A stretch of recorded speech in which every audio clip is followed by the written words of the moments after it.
have been working on a little video that we are going to be calling Follow Me While I Make a Recipe, something like that. And the recipe that we're working on is a pecan pumpkin bread. This recipe was a concept of mine actually back in the summer. It's currently late October and we taught this class last week, so it's come and gone.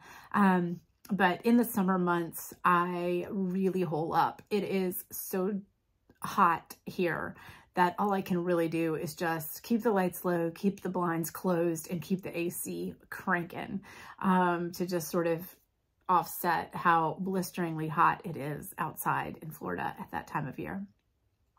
And so I end up getting kind of cozy in July.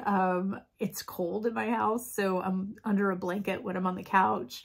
And I started fantasizing about fall recipes. So I decided I wanted to do a pecan pumpkin bread. I wanted it to be a yeasted bread, not like a quick bread like banana bread or something. I wanted it to be a yeasted loaf that had pumpkin worked into the dough, so it had like that pretty kind of pumpkin-y color.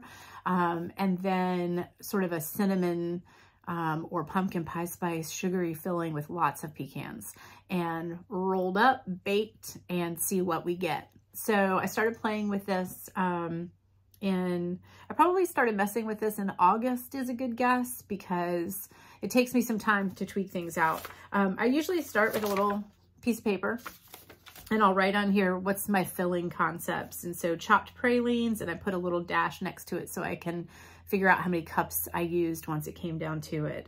Spice mix and a question mark. Am I gonna make spice mix or am I gonna use pumpkin pie spice?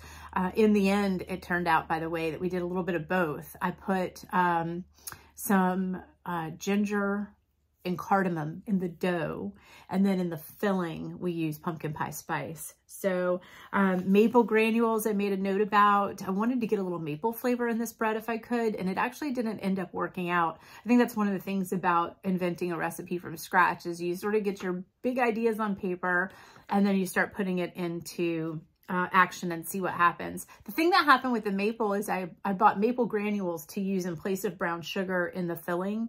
And that's what I did the first round. And you know what? You couldn't taste it. It was sweet, but so is brown sugar. I didn't see the point. If you couldn't specifically taste maple, I didn't understand why I would use something that's more expensive than brown sugar.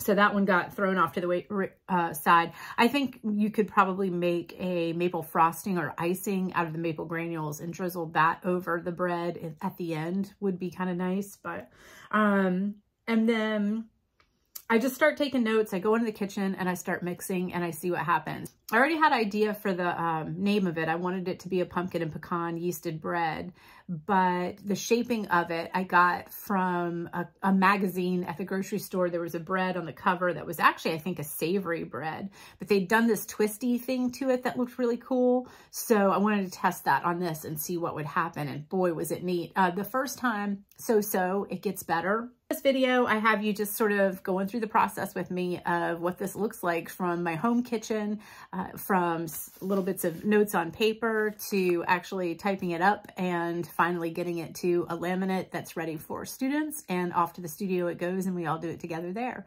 So I hope you'll enjoy the video. I hope you'll enjoy the process. And if you are a Gumroad subscriber, this pecan pumpkin bread was part of your September, October upload. So the printable is available. If you want to just do a look through, you'll find it. Okay, guys, I hope you're having a beautiful day and I hope you enjoy the video. Bye.